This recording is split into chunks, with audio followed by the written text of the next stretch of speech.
প্রিয় ভাইরা আমার, আল্লাহ রাব্বুল আলামিন বলেন যাকাত হচ্ছে যাদের উপরে ফরজ হয়েছে। এই যাকাত যারা আদায় করবে না, আল্লাহ রাব্বুল আলামিন বলেন যাকাত ফরজ হওয়ার পরেও যেই বান্দাগুলো যাকাত আদায় করবে না তাদের কি শাস্তি আল্লাহ রাব্বুল আলামিন রেখে দিয়েছেন। 9 নম্বর সূরা আত-তাওবা এর 35 নম্বর আয়াতে আল্লাহ রাব্বুল আলামিন বলছেন ইয়াওমা ইউহমা আলাইহা ফি নারি জাহান্নামা ফাতুকওয়া বিহা জিবাহুহুম ওয়া জুনুবুহুম ওয়া যুহুরুহুম। আল্লাহ রাব্বুল আলামিন বলছেন এমন একদিন সময় আসবে যখন এই সোনা ও রূপাকে জাহান্নামের আগুনে পোড়ানো হবে। কি হবে? জাহান্নামের আগুনে পোড়ানো হবে। সোনা রূপা এইগুলোকে আল্লাহ তাআলা পোড়াবেন। পোড়ানোর পরে কি করবেন? অতঃপর তাহার সাহায্যেই তার কপালে সিল মারবে। ছোটবেলায় ঘোড়ার দৌড় দেখছেন না? এখন তো ঘোড়ার দৌড়, যে ঘোড়ার ছুট, এটা কি কমে গেছে না? এখন তো সেই মাঠ নাই। ছোটবেলায় দেখছি যে ঘোড়ার দৌড় হতো, তো ওই ঘোড়া যেই মালিকের, আমি দেখছি যে এক এক মালিকের এক একটা নকশা থাকতো, একটা চিহ্ন থাকতো, যে এই মালিকের এই ঘোড়া, তার কপালে একটা দাগ থাকতো বা তার শরীরে একটা দাগ থাকতো, যে এই ঘোড়ার নাম হচ্ছে এই রাজা কি বাদশাহ, এরকম দিত না? এরকম দিত। তো ঠিক তেমনিভাবে আল্লাহ তাআলা বলছেন যারা যাকাত দিবে না, ইয়াউমা ইউহমা আলাইহা ফি নারি জাহান্নামা ফাতুকওয়া বিহা ওয়া জুনুবুহুম। আল্লাহ তাআলা বলছেন ফাতুকওয়া বিহা জিবাহুহুম ওয়া জুনুবুহুম ওয়া যুহুরুহুম।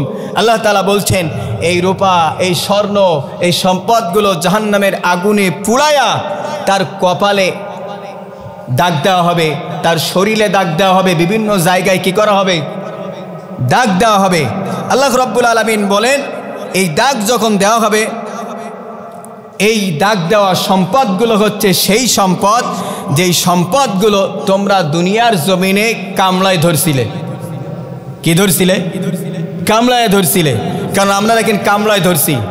আমাদের মনটা এমন হয়ে গেছে যে হুজুররা যতই বলুক না কেন, যাকাতের কথা বলুক না কেন, যাকাত আমি দেব না। এখন যদি আমি হিসাব করি আমার এই টাকার থেকে 1 লাখ টাকা বেরোয় যাওয়ার সম্ভাবনা আছে, সুতরাং হিসাব করার দরকার নাই। আল্লাহ তাআলা বলছেন হাযা মা কানাসতুম লিআনফুসিকুম ফাযুকু মা কুনতুম তাকনিজুন। আল্লাহ তাআলা বলছেন সেদিন বলা হবে আজকের নাও তোমার সেই সম্পদ, যেই সম্পদকে তোমরা কামলায় ধরছিলে, যেই সম্পদকে তোমরা এমনভাবে কামলায় ধরছিলে যে সম্পদ তোমরা হাতছাড়া করো নাই। তোমাদের উপরে যাকাত ফরজ হয়েছিল, তোমরা যাকাত দাও নাই, আর যাকাত না দেওয়ার কারণে আজকে তোমাদের এই সম্পদ, এই সম্পদের যে স্বাদ, এই স্বাদ গ্রহণ করো। এখন বলেন তো ওই সম্পদ যখন জাহান্নামের আগুনে পুড়ানো হবে, বলেন তো তখন কি আর কোনো কাজে আসবে? বরঞ্চ আপনার আমার কাজে আসবে আযাবের জন্য। কিসের জন্য? আযাবের জন্য। এই জন্য আল্লাহ তাআলা বলবেন নাও আজকের তোমার সেই জমাকৃত সম্পদ। প্রিয় ভাইয়েরা আমার, আল্লাহ তাআলা বলছেন ওয়াকিমুস সালাতা ওয়া আতুজ যাকাতা ওয়া মা তুকদ্দিমু লিআনফুসিকুম মিন খাইরিন তাজিদুহু ইনদাল্লাহ ইন্নাল্লাহা বিমা তা'মালুনা বাসীর।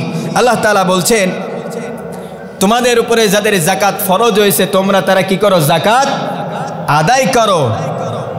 আর এই যে যাকাত আদায় করবে, এই যে নেকিটা হবে, যে সওয়াবটা হবে, এই সওয়াবটা আল্লাহ তাআলার কাছে তোলা থাকে। কি থাকে বলেন? আল্লাহর কাছে তোলা থাকে। কারণ এই যাকাত দেওয়াকে আল্লাহ তাআলার কাছে আগের থেকেই তোমার আমল কি বিকাশ পাঠায় না, আমরা বিকাশ ট্রান্সফার করি না, একজনের থেকে আরেকজন কি করি? টাকা কি ট্রান্সফার করি না? তা আল্লাহ তাআলা বলছেন যে ব্যক্তি যাকাত আদায় করলো, আল্লাহ তাআলা বলছেন এটা শুধু যাকাত আদায় করো নাই, তোমরা কেমন জানি ফ্লাক্সি লোডের মতো তোমাদের রবের কাছে আগের থেকেই তোমাদের নেকিগুলো পাঠাচ্ছ, এগুলো এই আমলগুলো পাঠাচ্ছ, আর আমি আল্লাহ তাআলা এগুলোকে তোমাদের জন্য সুন্দরভাবে সংরক্ষণ করে রেখে দিয়েছি, যা তোমরা ওই দিন আমার কাছ থেকে বুঝে নিবে। সুবহানাল্লাহ পড়েন, বলেন দিন। ওই দিন কোন দিন? হাসরের ময়দান। যেদিন সূর্যটা এই যে আমরা দেখতে পাই 9 কোটি 30 লক্ষ মাইল দূরে, ওই সূর্যটা কি অত দূরে আর থাকবে? থাকবে না। ওই সূর্যটা আপনার আমার মুঠো হাত মাথার উপরে চলে আসবে, মাথার গিলোগুলো তকবক তকবক করে ফুটতে থাকবে। ওই দিন আল্লাহ তাআলা বলছেন যে এই আমল, এই নেকিগুলোকে ফ্ল্যাক্সে লোড করে যে দিয়েছিলে, আর সেই দিন আমি তোমাদেরকে ওইগুলোকে আবার ফিরাইয়া দিব, আর ওইগুলোর কারণেই আরশের ছায়া তোমাদের মাথার উপরে আসতে থাকবে। সুবহানাল্লাহ। এই জন্য আসুন সূরা তাওবার 35 নম্বর আয়াতের আরও একটু ব্যাখ্যা বিশ্লেষণ যদি আমি করি, অনেক সময় দরকার, তো আপনারা একটুখানি দেখবেন যাকাত যাদের ফরজ হয়েছে আপনারা ভালো করেই জানেন যে আমার উপরে যাকাত ফরজ, আমার উপরে যাকাত ফরজ। যাকাত ফরজ হওয়ার শর্ত কি আমরা জানি না? 7.5 ভরি কত স্বর্ণ আর 52.5 তলা রৌপ্য। এখন বলেন তো এ জায়গায় এই সম্পদের মালিক নাই কে কে? কথা বোঝেননি? আপনি সোনার হিসাব করবেন শুধু নাকি? এখন অনেক বুদ্ধিমান আছে বলে হুজুর এখন তো সোনার দাম অনেক, তা 7.5 ভরি সোনা তো আমার নাই। এখন বলেন তো 52.5 তলা রূপার যেই মূল্য, এই মূল্য মনে হয় অনেক বেশি নাকি?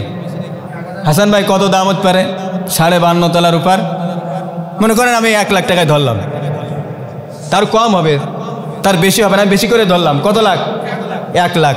তো এই জায়গায় যারা আসি আমরা, আমার মসজিদের নিচতলা উপরতলা বাইরে আমরা যারাই শুনছি, যারাই আমার কথা শুনতে পাচ্ছেন, এখন বলেন তো এর ভিতরে এমন কি কোনো লোক নাই যে 1 লক্ষ টাকার মালিক নাই? কথা কয় না? আসে না? তো 1 লক্ষ টাকায় কত টাকা যাকাত আসে? কত? 2,500। এই তো হিসাব আলহামদুলিল্লাহ ভালোই জানেন। হ্যাঁ ভালোই জানি, কিন্তু দিতে জানি না। এখন দিতে জানতে হবে, দিতে কি জানতে হবে। এখন বলেন তো যাকাত কি আদায় করা যাবে? কথা বলে না। যাকাত কি আদায় করা যাবে? বলেন ইনশাআল্লাহ। এখন যাদের উপরে যাকাত ফরজ হয়েছে, আমরা যাকাত আদায় করার জন্য বরংস আলেম ওলামার কাছে যাব, হুজুর আমার যাকাত ফরজ হয়েছে, কিভাবে যাকাত দিলে যাকাতটা পরিপূর্ণ আদায় হয়, এইরকম মন মানসিকতা তৈরি যেই ব্যক্তি করতে পারবে, এই মাহে রমাদান তার জন্য কল্যাণ নিয়ে আসতে পারবে ইনশাআল্লাহ। যদি মনে করে যে আমি রোজা রাখছি, আমি তো অনেকক্ষণ দাঁড়ায়া দাঁড়ায়া কোরআন তেলাওয়াত শুনছি, ইমামের পিছনে দাঁড়ায় দাঁড়ায়া তারাবির নামাজ আদায় করছি, মনে হয় এটাই মনে হয় আমার জন্য রমজান মাসের সবচেয়ে বড় ইবাদত। না। আচ্ছা বলেন তো এই সম্পদ যখন পুড়ায় পুড়ায় আপনার শরীরে যখন দেয়া হবে, দাগ ছাপ লাগা হবে, আর মানুষের সামনে বলা হবে এই সেই ব্যক্তি যেই ব্যক্তির সম্পদ ছিল কিন্তু যাকাত দেয় নাই, লক্ষ লক্ষ কোটি কোটি মিলিয়ন বিলিয়ন মানুষের সামনে যখন আপনাকে যখন এরকম দাগ দিয়ে মার্কা মেরে যখন আল্লাহ তাআলা দেখাবে এই সেই আল্লাহর ওলি, এখন বলেন তো ওই দিন কি আপনার লজ্জা লাগবে না? কথা বলে না। লজ্জা লাগবে না? যদি লজ্জা লাগে, যদি লজ্জা থাকে, তাহলে অবশ্যই অবশ্যই এখন যাকাত দেওয়ার দরকার আছে। এই জন্য আমরা যাকাত দেওয়ার ব্যাপারে কোনো প্রকার কিন্তু এই শব্দ ব্যবহার করব না, কোনো প্রকার বাহানা চলবে না। আমরা যাকাত দিব, যাকাত ফরজ হয়েছে যাদের, যাকাত দিব, এতে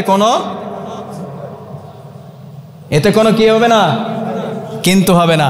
প্রিয় ভাইয়ের আমার, আল্লাহ তাআলা আমাদের সকলকে যেন যাকাত দেওয়ার তৌফিক দান করেন, বলেন আমিন। আপনি যতই বাহানা তৈরি করেন, এর মনের খবর একজন তো জানেন না একজন? আপনি যতই বাহানা করেন, আপনি না দেন, ধরা খাবেন তো আপনি না হয় নাই দিলেন, না দিলে যে বিশাল অসুবিধা হবে না, অসুবিধা হবে আপনি আপনাকে সমস্যায় ফেলায়া দুনিয়ার থেকে চলে যাচ্ছেন, কিন্তু আপনি আপনারটা নিয়েই ভুগবেন, কেউ কারোরটা নিয়ে ভুগবে না। এইটা কেন বুঝে আসে না আমাদের? আপনি 5 তলা বিল্ডিং করেছেন, কি আপনি ব্যাংকে 1 কোটি টাকা রেখেছেন, কার জন্য রাখছেন? সন্তানের জন্য, আপনার ওয়াইফের জন্য। আপনি মারা যান, ওই 1 কোটি টাকা রেখে রেখে ওর থেকে সুদ খাবে, ওর থেকে কি খাবে? সুদ খাবে। অনেকেই দেখবেন যে ব্যাংকের টাকা রেখে রেখে ওর থেকে খায়, মনে হয় এটা মনে হয় জায়েজ, নাকি জায়েজ এটা? না, অনেকেই দেখবেন যে এই কাজটা করে।